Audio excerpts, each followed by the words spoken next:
Welcome back to Fast Money. Crypto regulation, a hot topic at the World Economic Forum in Davos this week. This is the price of Bitcoin. Stays nailed near that $11,000 level, or as we like to call it, Bitcoin purgatory. Seema Modi's got more on that story. Seema. Melissa, Bitcoin catching the attention of some of the most powerful names in the world of finance. U.S. Treasury Secretary Steven Mnuchin, IMF Director Christine Lagarde, both said they were focused on cryptocurrencies and regulation.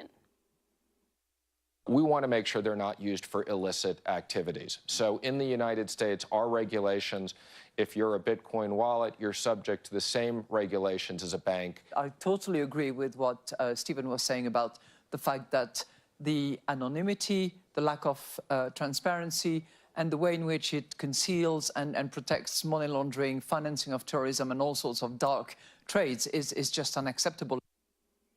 BlackRock CEO Larry Fink said, while there are risks, blockchain technology is real and cryptocurrencies should not be dismissed. It has created a fascination with millions and millions of people. It's real. It's going to transform how we do our business, and we should not turn our back to it. We should embrace it and work toward a global solution.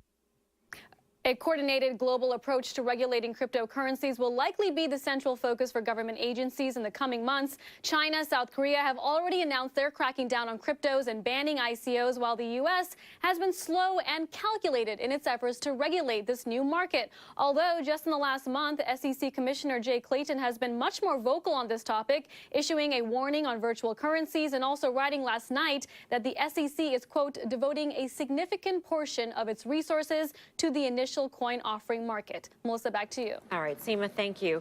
Seema Modi. For more on what the crypto crackdown could mean for Bitcoin, let's bring in Civic CEO and Shark Tank South Africa panelist Vinny Lingham. Vinny's been dubbed the Bitcoin Oracle because of his spot-on predictions in the past. So, Vinny, it's so great to have you on Fast Money. Hi, Melissa. Good to be here. Thank you. So it looks like a crackdown or increased regulation at the very least is coming. What will the impact be on cryptocurrencies, and will it affect all coins in the same way across the board? Yeah, so I think what's happening is in developing markets around the world where regulations haven't been as well enforced as in the US, we're seeing that the growth in crypto in these emerging markets has really forced governments to take a closer look at what's happening at the local exchanges. Now, in the U.S., Coinbase, etc., they've been doing KYC and regulations for years. So it's very familiar territory in the United States. But in emerging markets where a year ago, 18 months ago, Bitcoin and cryptocurrencies, no one even knew what they were. Now they're having to cope with millions of people coming online and trying to buy these cryptos, and the regulations and the exchanges haven't really been enforcing the AML, anti-money laundering, and ID verification for KYC for your customers. Right, know your customers is KYC. So as this crackdown around the world happens, Vinny, does that put a cap or a ceiling on how high prices can get in 2018? So I think on the retail side, retail investors, we've seen exchanges like Bittrex, etc., have to literally close registrations because they had hundreds of thousands of people signing up within 24 hours, etc. So I think the retail investors are going to have to wait in line while they get ID verified and KYC processes going through these exchanges. But the institutional investors and the sovereign wealth funds, etc., they don't really have these restrictions. They can get, if they want to do a large buy of $5 million, $10 million, they can get verified pretty quickly through these exchanges and still make those buys. So to some extent, I think it'll impact the retail market as it grows, but I think the institutional market's probably okay. You own Bitcoin, Bitcoin Cash, as well as Ethereum. It sounds like your least favorite is Bitcoin. Then you like Ethereum, and you think Bitcoin Cash is undervalued. How do you come up with that sort of analysis in terms of valuation? So personally, when I look at Bitcoin versus Bitcoin Cash, and I've written about this, Bitcoin and Bitcoin Cash are actually, they're focusing on two totally different markets right now. These two products are serving different needs in the market. The one need is global, fast, cheap payments with some trade-offs, and the other need is anti-fiat sort of censorship-resistant money where everybody can run a node to monitor and validate their own transactions. So when I look at it from a product standpoint, I think the greater demand is for peer-to-peer cash than for digital gold. But this is something which we will not be certain of until a couple of years and this plays out.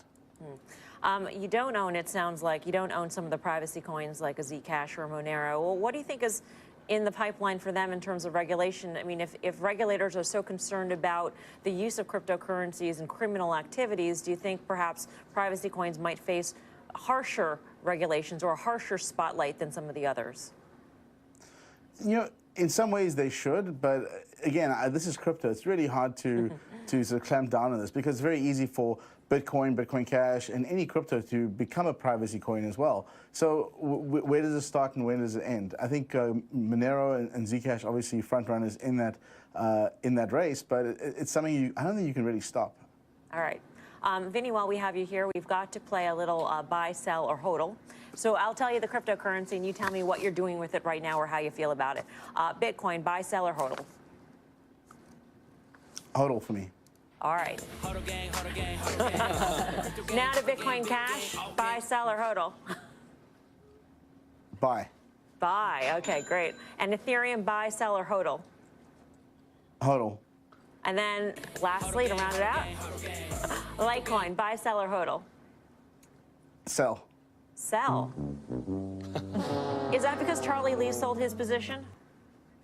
I mean, when the founder sells, you kind of, I mean, that's not a very positive sign. Maybe wrecked for that. We should do, yeah, we should do wrecked. Yeah, when it comes to Litecoin, obviously Charlie's a big influence that he sold, but I just don't see the big differentiator between Litecoin and Bitcoin, for example. It's the same technology. It's just mined with a different algorithm. That's all. So I'm not really. I've never been very excited about Litecoin itself. All right. And are there any other altcoins out there, Vinny, that you sort of are looking at, interests you think could be the next in your top 3 or 4? Yeah, I have definitely looked at ZRX, 0x. It's technology for decentralized exchange protocols. This is interesting because if the government regulations do come in and they become too harsh in some countries, decentralized exchanges wind up taking the place of centralized exchanges, because with a decentralized exchange, there's really no control over it by any government. So it's kind of like, it's an interesting concept because you can use smart contracts to conduct exchanges of coins and cryptos. So decentralized exchanges is a very big, I think, at the moment it's pretty small, but I think it becomes a very big trend later on this year as we see more regulations come in. All right, Vinny, it's been a pleasure speaking with you. Thanks so much for your time. We hope you'll come back to Fast Money soon. Thank you. Vinny Lingham, who is known also as Bitcoin Oracle, giving us a little buy, sell, hodl. Tim, what do you think? Well, I think, first of all, it sounds to me like, or my view is regulation equals validation here. And I think, centralized versus decentralized, I also believe, and people may feel these are opposing theories or concepts, but I think if the regulators want you to be centralized, you're going to be centralized. I think people that say there can be no regulation, you can't shut down the internet, man. I don't believe that. I think ultimately that the regulators can control how this needs to be controlled. That doesn't mean the concept of decentralization in terms of transaction or peer-to-peer cash, et cetera, isn't alive and well, and that's why we're doing this. Karen? Well, I just think you have the other force, beside the intervention in whatever form that may be, of a lot of new money coming into the space. And I think that still, yeah, yes, I think even despite the purgatory and the scary music we play and all that. Despite the music, yes, and even with the the very, very volatile markets that we've seen, even for cryptocurrencies volatile markets, I think that is going to be a significant factor. Well, BK was saying, because he just got back from Switzerland at a crypto conference, and he was saying that there's so many institutionals now, European institutions. This has been a retail market to this point, let's be clear. Stepping in. Yeah. So for me, I'll leave it to guys like Tim and BK to figure that out. I like the blockchain. I think that regardless of where these individual coins go, blockchain is not going away. Overstock and Square is how I'm playing it. Overstock up 15% year to date, Square 30% year to date. AMD reports on January 30th. Morgan Stanley just raised numbers ahead of that, 22% short interest. I think if you're looking for a beta play on the back of Ethereum and Bitcoin, AMD is the thing. And a quick question to you. Yes. If this Bitcoin craze is so amazing, BK, where was he? Switzerland. Yeah, what did he bring the collective? Can you just show that to the folks All right, okay. playing our home game? This is what he brought for all of us. You know, it's almost insulting. He brought us, get a clip. Upside down. Flip it Just around. for scale's sake, here's a bottle of water, and here's the Toblerone, so you can really get a true sense of the size of this beauty. Yeah. He expects us to share Well, this. obviously, well, I won't say it. I mean, maybe he's had a bad week in his Bitcoin. I mean, you come back with one Toblerone, people. I And mean, it's not I even a don't believe giant, that's one of those the case giant in ones. Brian. It's But, just a normal size thing. Anyway. All right. Toblerone's overrated, by the way. Just No, not I for think they're nothing. delicious. You know, how about a I'd Nestle's gladly Crunch? take a You just big gave How up about your Hershey's? share. Let's I go. know. We need Swiss chocolate. Bye. Make American chocolate great again. Come on. All right, no more talking. From a crypto crackdown to a pot buzzkill, one hedge fund manager's shorting some high-flying cannabis stocks. So what has him so uptight about the space, and should you dare to short pot? That's later. Plus, we're all over the after-hours action. Intel, Starbucks, Western Dig, all in the move. We'll bring you the very latest from the company conference calls. Much more Fast Money right after this.